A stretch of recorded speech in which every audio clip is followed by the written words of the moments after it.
Thanks, Vinnie. So my name is Greg Volpe. We're going to be talking today about planning for higher education, some of the trends and challenges we've seen with our customers and talking with other prospects, the technology involved, and also some customer success stories. Again, my name is Greg Volpe. I work for Workday. I'm a solution marketing director. I've been with Workday for about 10.5 years, primarily working with institutions and other organizations to define what the requirements are, what they're looking to do in the future, and how we can help them from a technology perspective. What I'd like to talk today is real quickly over the next 20 minutes is what we've seen with some industry trends and challenges for higher education, how Workday Adaptive Planning can come in to work with institutions to help them out from a technology perspective, and then we'll kind of review some customer success stories. And I know, Vinnie, along the way, you might have some questions as well. I have one now. As you're kicking it off, how do you define your industry? Higher education, the old physical world, higher education, or the increasingly hybrid and virtual remote learning? How do you? Yeah, great question. All of that, the second. So higher education, remote learning. I mean, even, we work with K through 12 organizations. So all types of education, remote learning, and hybrid learning as well, obviously, as we've come in to see a little bit more recently as well. Okay, so let's talk about some industry trends. Obviously, we don't have too much time, so I'll just go through some of the ones that we primarily see when talking with institutions. So first and foremost, obviously, we've all come through a pandemic of 2+ years. We're now heading into some more economic uncertainty, which nobody really knows the extent or the length of time. But certainly that has impacted all industries, but really higher education as well. And because of that, it's kind of driven the way they're looking at what they need to do and accomplish and how they plan over the next few years. So as a result of that, there are some trends that we've been seeing. First and foremost, maintaining enrollment and increasing focus on other revenue sources. So long before the pandemic hit, higher education knew that significant enrollment declines were just around the corner. And knowing the main source of revenue, obviously, is on campuses is attributed to tuition revenue. Any fluctuation, especially a decline in student enrollment, has a direct impact on campus budgets. So institutions need to find new ways to reduce costs, generate revenue, ensure appropriate grant management, so to avoid over or underspend and remain competitive.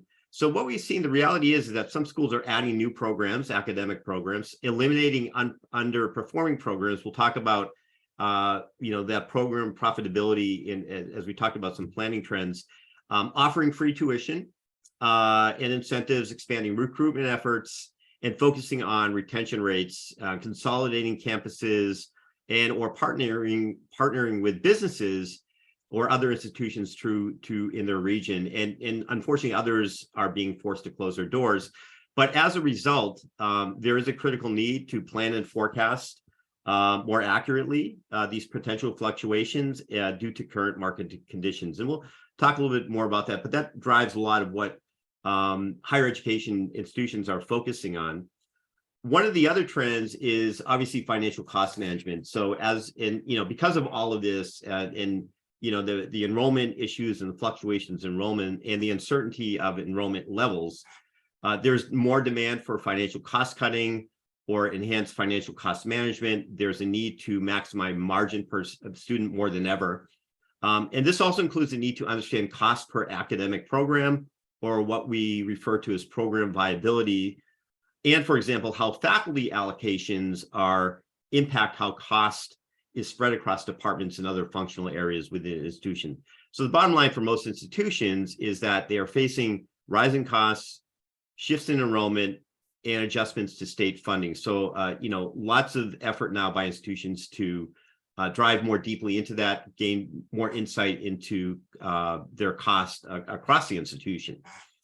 One of the other interesting trends we've seen is also increased collaboration and partnerships across institutions.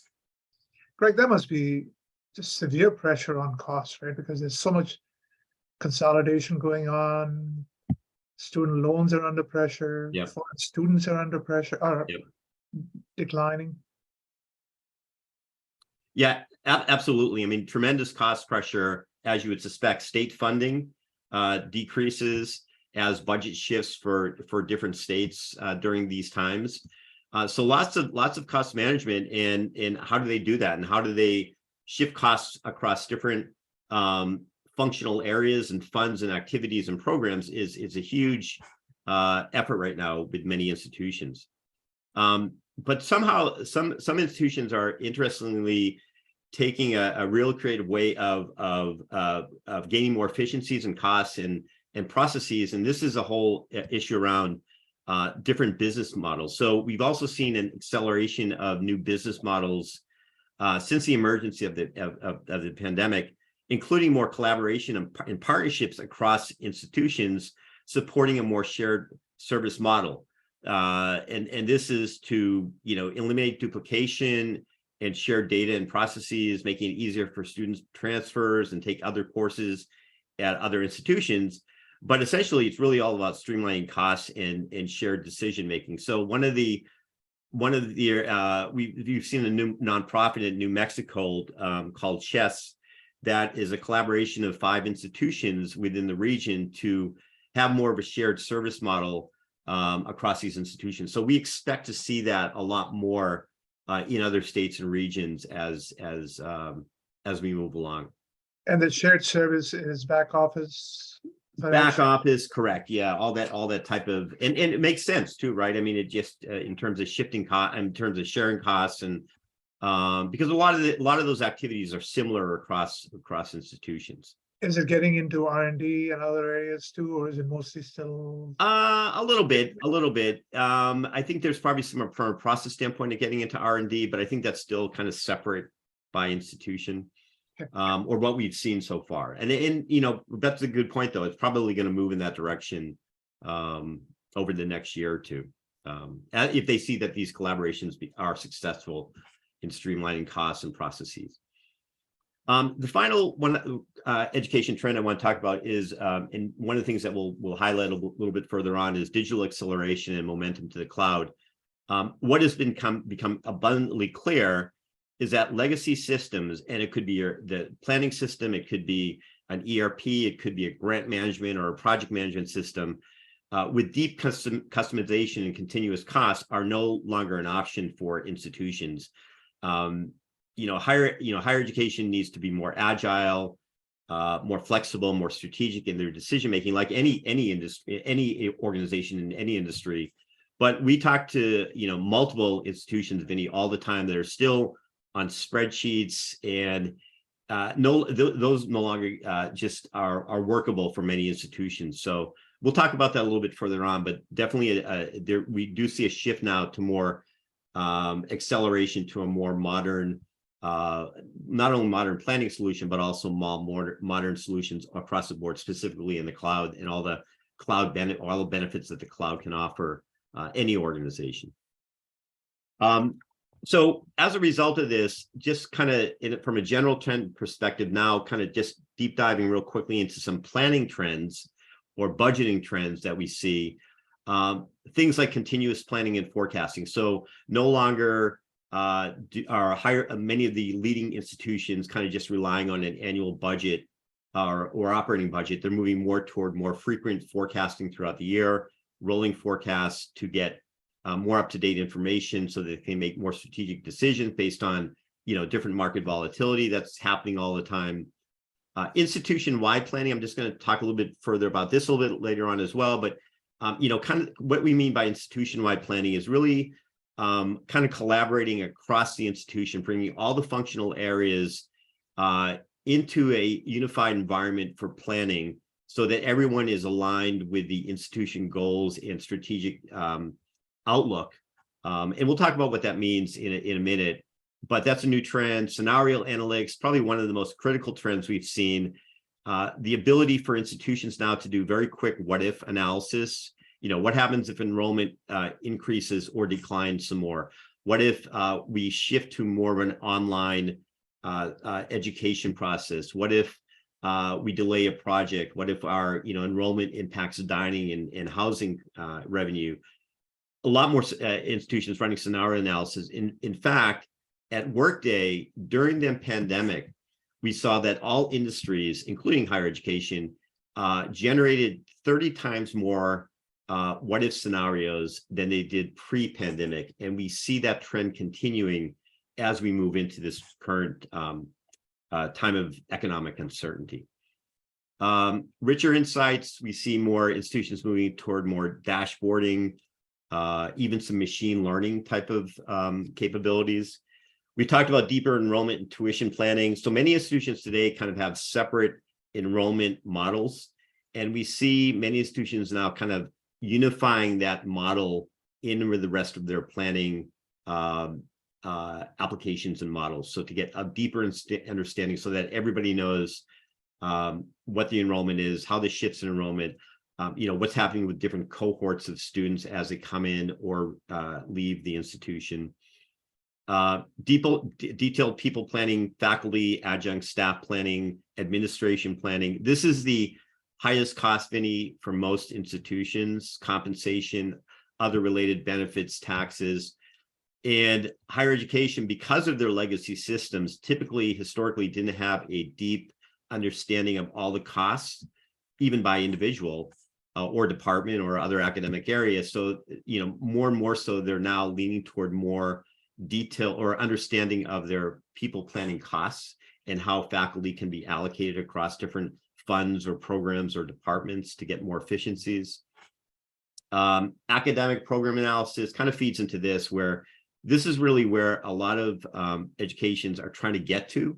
So not only budgeting by department or functional area, but now actually budgeting by academic program. So allocating faculty costs to a program or allocating other enrollment or tuition revenue to a program, so they can look at program by program which one is profitable and which ones aren't, and maybe they might have to eliminate some of those programs that aren't as profitable that they thought they might have been as profitable as they thought before. So there are a lot more institutions moving toward more deeper program analysis.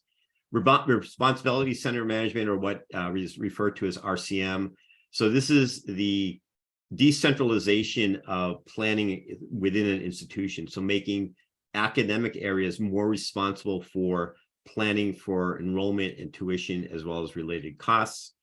So there's more insight and ownership spread across the institution. And then finally, predictive planning. Any industry, we're seeing more predictive planning, machine learning capabilities. And then specifically for higher education, things like, how much, if our enrollment increases to a certain level, or if it declines to a certain level, what's going to be the impact, or what is the level of faculty and staff that we need to support that enrollment level. So doing a lot more kind of capacity analysis and predictive planning on space or courses or things like that. So just kind of a quick summary of some of the education trends we see. Before we move into the technology spot, I just want to talk real quickly about some of the industry challenges. There's many challenges that are impacting higher education as well as other industries, but I'll just kind of name a few here. Enrollment uncertainty, which we talked a little bit about. So, that uncertainty of long range, what is our enrollment going to mean? What's going to happen with international students? Will they come back? Will they be part of our community anymore? What's going to be the impact not only to tuition, but other enrollment related revenue activities like dining and housing and parking and athletics? What's that whole impact going to be? Barriers for student success. So we've seen a lot of higher education struggling with the maintaining the quality of student life and their success within an institution as they move throughout their 4 years or longer within the institution. And this primarily, what we see from a Workday perspective, has to do with technology. So giving the students the right technology to make their experience at an institution much more richer and fulfilling, so that they don't leave the institution, and the institution can reduce their rates of students leaving before graduation. Attracting faculty, a diverse faculty, extremely critical these days. The pandemic has hit every industry, including higher education. Studies have shown that morale across faculty and staff has decreased, much like any other industry. And so higher education institutions, like any company, are struggling to maintain their faculty, looking for ways to attract a diverse faculty. And a lot of the challenges, again, are related to technology and the inability for institutions to have systems that will provide them the insightful data to understand what type of faculty they have, what the diversity is, and how they can attract and recruit quality faculty, staff, and administrative personnel. And then finally, old technology. We talked a little bit about that, and that what we're going to lead into now in the next few minutes is most of the technology, legacy technology that institutions have, are just old. It's manual. They're inflexible. You have data silos with data all over the place. So impacts data accuracy.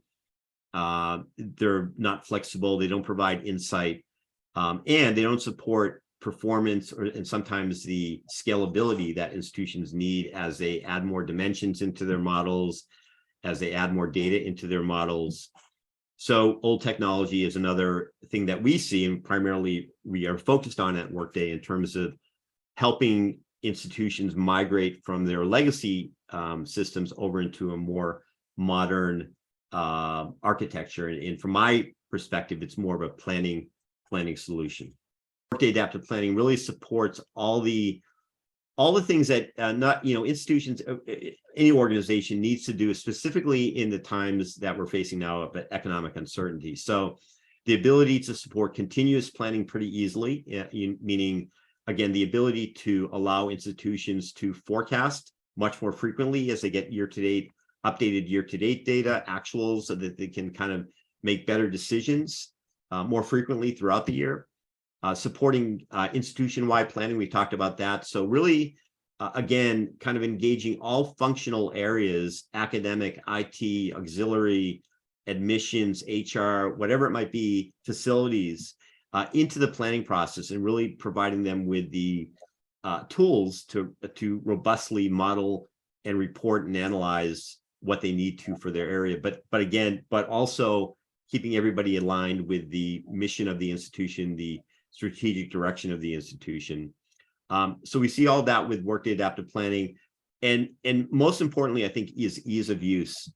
As especially with higher education institution, there is a mixture of skill-based folks when it comes to technology, because many of the personnel that are key planning stakeholders, their main focus is academics and managing their programs and students. And so to get them into a planning application once or twice a year, an application has to be ease of use. It has to be intuitive. It has to be easy to work with. It has to be understandable, and it has to provide them up-to-date real-time information that they need to make it a credible solution. And that's what we believe we bring to the table with Workday Adaptive Planning. What we've seen, use cases, I won't go through all of these, but lots of different use cases we've seen with the Workday Adaptive Planning, capital planning, obviously tuition, faculty planning, we talked about, greater visibility into grant planning, projects, you name it. Really anything that an institution needs to model is available within Workday, including key metrics and KPIs that are updated in real time. All right, the last thing I want to talk about real quick, Vinnie, is customer success. Just a couple case studies that we've seen. First of all, Workday Adaptive Plan, Workday overall supports about 350 plus higher education institutions across the board, different sizes. Small community colleges up to large research institutions or institutions with medical facilities, things like that are supported. A couple ones that I just pulled out, just wanted to highlight real quickly, was Wake Forest University.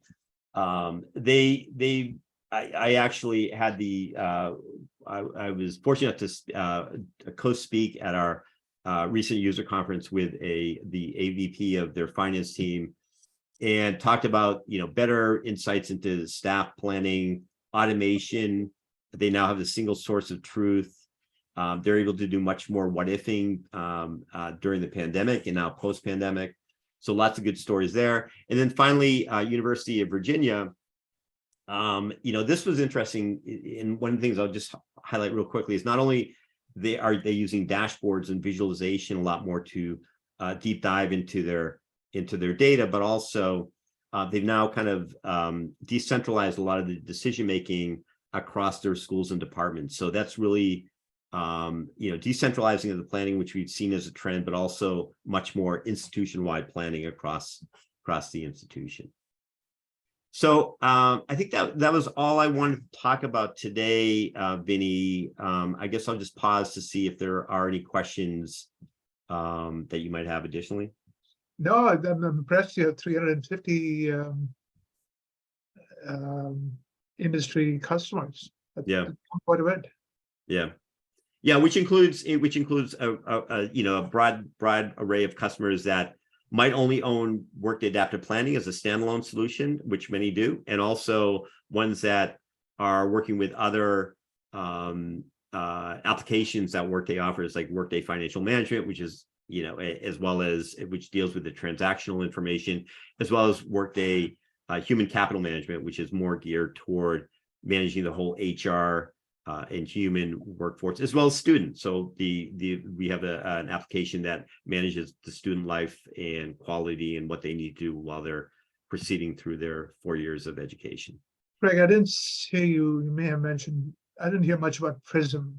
Is that a factor in higher education? Yeah, certainly. I mean, so Prism is definitely there. It is used by institutions. So Prism would be used to take in the use case for adaptive planning would be to take a finalized budget or forecast information out of adaptive and push that into Prism for other analytics, maybe with some other data, and run some nice visualization and things like that.